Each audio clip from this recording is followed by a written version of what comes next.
आप सभी के बीच में हम भी बड़ी दूर से पधारे हैं, पहुंचे हैं समय निकाल के।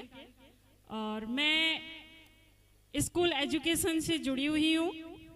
मैं एक गवर्नमेंट संस्था में प्रिंसिपल हूँ और मैं सभी उन टीमों की सदस्य बनना नहीं चाहती, लेकिन मेरी इच्छा रहती है कि जो भी जहाँ भी सोशल मीडिया के माध्यम से जो भी संस्थान अच्छे काम कर रहे हैं उनका मैं या तो ऑनलाइन रूप से सपोर्ट करूं और या समय निकले तो मैं वहां पहुंचकर सपोर्ट करूं। इतनी मेरी इच्छा रहती है कि अच्छे काम होते रहें, कहीं भी रहें।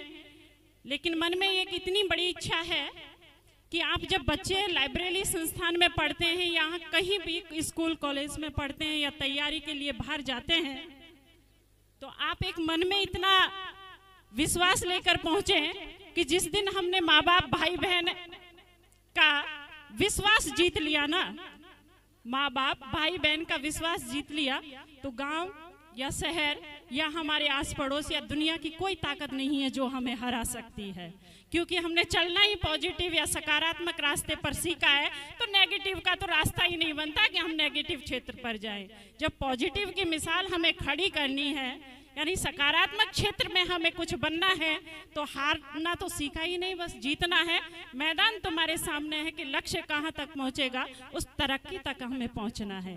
तरक्की हमारी होगी और बात है, तरक्की तुम्हारी होगी तो अलग बात होगी, तरक्की तुम्हारी होगी तो अलग बात है। तो मैं सभी भाइयों से जो भी इस टीम संस्थान में अधिकारी या सदस्यगण जुड़े हुए हैं, एक छोटा सा उदाहरण पेश करती हूँ और कहती हूँ कि एक कर्मचारी 4 आना कमाता है, 4 पैसे वो कमाता है और 4 पैसे का वो ऐसा डिवाइडेशन करता है और परिवार वालों को कह देता है, लेकिन हिसाब लेने वाली हमारी पत्नी होती है कि वो हिसाब लेती है।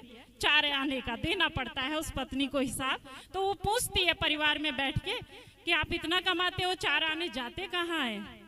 तो पत्नी से कहता है तुम कौन होती हो हिसाब लेने वाली, आपको नहीं दे सकता। मैं इस परिवार का सदस्य हूँ, उसको हिसाब दूंगा। मैं इस समाज का सदस्य हूँ, उसको हिसाब दूंगा। और जिन लोगों से मैं जुड़ा हूँ उन लोगों को हिसाब दूंगा। तो पत्नी ने कहा कि कब दोगे हिसाब? कि जिस दिन आप परिवार को एक कर दोगे हिसाब दूंगा, जिस दिन आप मेरे आस पड़ोस को एक कर दोगे हिसाब दूंगा, और जिस दिन मेरे मिलने वालों और जिनसे मैं जुड़ा हूँ उनको आप एक कर दो तो मैं हिसाब देने के लिए तैयार हूँ। पत्नी को समय लगा, सामने बैठे लोगों के सामने वो पति को आमंत्रित करती है और कहती है अब हिसाब दीजिएगा। तो पति कितनी उस 4 आने जो वो कमाता है, कितना भी पैसा वो कमाता है, उसका किस तरह से हिसाब देता है, सुनिएगा, ध्यान दीजिएगा। वो कहता है 1 पैसा मैं अपने ऊपर खर्च करता हूँ, यानी रुपए का 1 आना मैं अपने ऊपर खर्च करता हूँ। फिर पूछते हैं कि दूसरा आना मैं मेरे माँ बापों पर खर्च करता हूँ, कि तीसरा आना मैं मेरे माँ बापों पर खर्च करता हूँ, और चौथा आना मैं उसके लिए खर्च करता हूँ, उस परिवार समाज के लिए खर्च करता हूँ, उन मिलने वालों के लिए खर्च करता हूँ जिसने मुझे आज इस धरातल से इस मंच तक भेजा है। तो ऐसी हमारी सोच होनी चाहिए कि हम उस समाज से, उस परिवार से ही निकले हुए हैं, कहीं आसमान से आके हम उस पदवी पर नहीं बैठे। जितना अपना हिस्सा बनता है इस समाज और परिवार को दीजिएगा।